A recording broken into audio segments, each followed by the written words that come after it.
Economic Geography నుండి ఒక ముఖ్యమైన అప్డేట్ గుర్తుపెట్టుకోండి.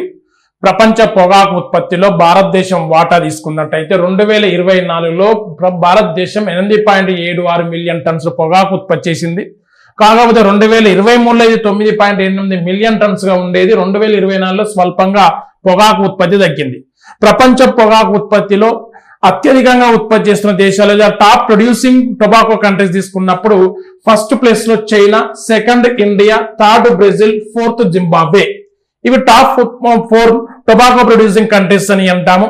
ఎగుమతుల్లో మాత్రమే ఉంటాయంటే చైనా, పోలాండ్, జర్మనీ ఉంటుంది. ఎగుమతుల్లో చైనా, పోలాండ్, జర్మనీ ఉంటే పొగాకు ఉత్పత్తిలో మాత్రం చైనా, ఇండియా, బ్రెజిల్, జింబాబ్వే ఉంటుంది. India second largest producing country in the world అని గుర్తుపెట్టుకోండి. సో మనం భారతదేశానికి లేదా ఇండియాకి వచ్చేసరికి ఇండియాలో టాప్ మోస్ట్ స్టేట్స్ ఏం తీసుకున్నట్టయితే 2024 నాటికి 2024-25 నాటికి తీసుకున్నప్పుడు గుజరాత్ అత్యధికంగా పొగాకు ఉత్పత్తి చేస్తున్న రాష్ట్రంగా వార్తల్లో నిలిచింది. 2వ స్థానంలో ఆంధ్రప్రదేశ్, 3వ స్థానంలో Uttar Pradesh. First place in tobacco production Gujarat, second place in tobacco production Andhra Pradesh and third place Uttar Pradesh 15%, Andhra Pradesh 20%, Gujarat 45%, Uttar Pradesh తర్వాత కర్ణాటక, తెలంగాణ ఇలాంటి రాష్ట్రాలు వస్తాయి.